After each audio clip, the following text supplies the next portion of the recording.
o coronavírus e a economia. Quais as nossas opções?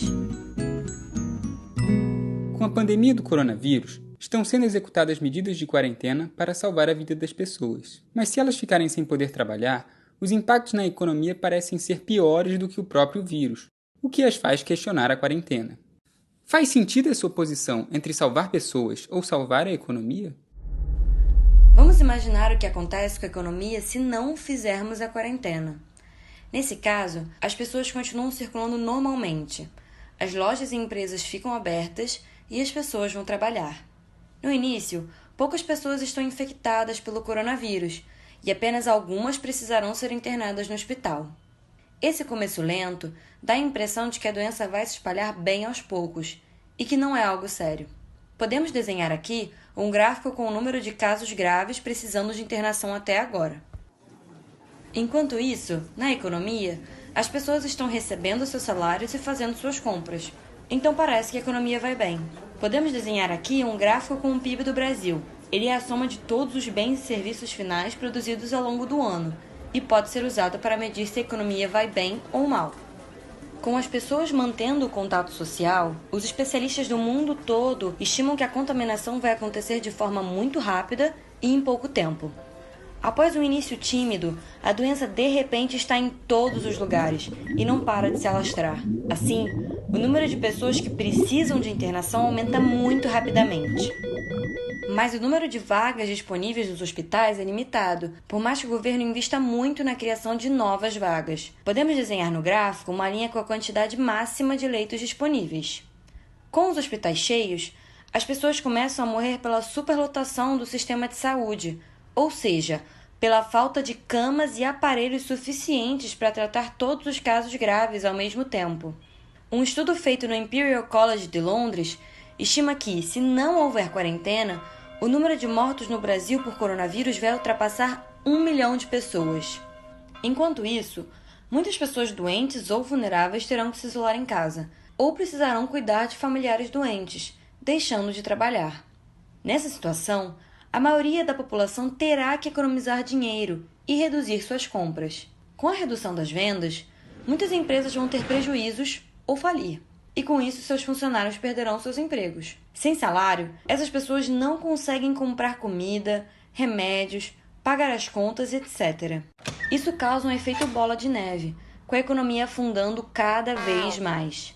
Esse cenário é muito complicado e leva ao caos social, com saques aos supermercados e pânico generalizado.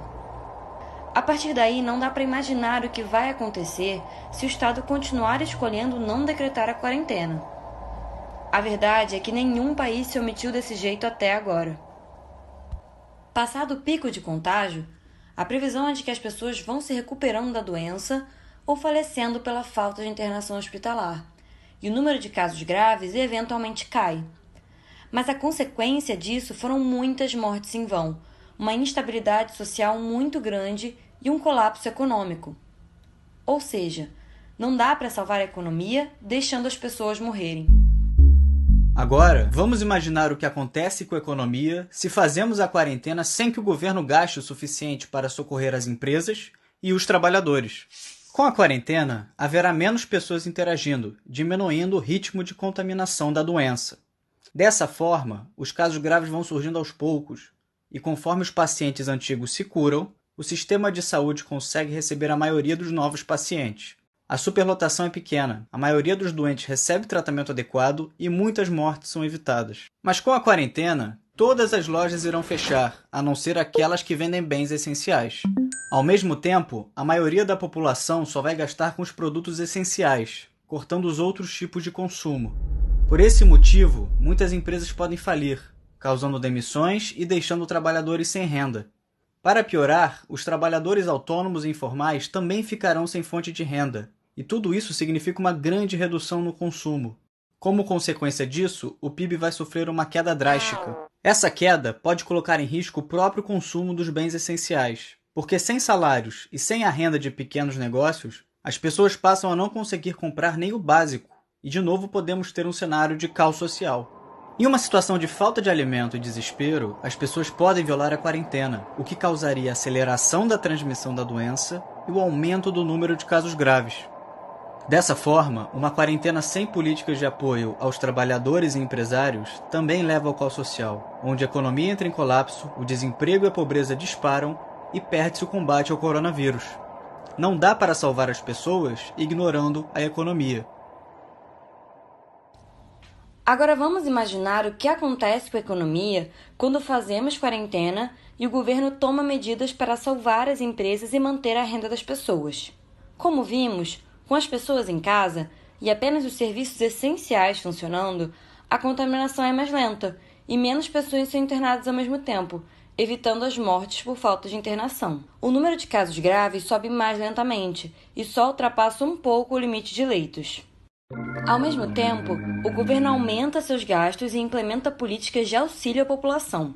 Com essas políticas, as empresas que suspenderam suas atividades podem pagar as contas e os salários dos funcionários, que conseguem comprar os bens essenciais durante a quarentena. Dessa forma, se mantém um mínimo de consumo e produção, e o PIB não cai tanto. O governo também pode dar auxílio aos trabalhadores informais e famílias de baixa renda, para que paguem suas contas e fiquem em casa. Isso também ajuda a manter o consumo e, mais uma vez, impede que o PIB caia muito. Esses auxílios precisam vir de várias formas, não só com grandes políticas de renda básica, mas também empréstimos subsidiados para empresas, adiar pagamentos de impostos e suspender a cobrança das contas de luz, água, gás, etc. Só assim as famílias poderão se sustentar e as empresas não quebrarão durante a crise da saúde, o que é essencial para a quarentena funcionar e os hospitais não serem sobrecarregados. Passado algum tempo, o número de casos graves começará a cair, mas durante toda a crise são necessários auxílios do governo para a economia conseguir se manter. Apenas assim será possível que as empresas voltem a funcionar após a crise e a população tenha como voltar a consumir, retomando o crescimento da nossa economia. Esse é o único cenário onde o colapso da economia e da saúde é evitado. Implementar uma quarentena junto com fortes políticas públicas de auxílio a empresas e pessoas é a única saída que temos. Por isso, não existe dilema entre salvar a economia ou salvar a vida das pessoas. Só é possível passar por essa crise protegendo ao mesmo tempo nossa população e a economia.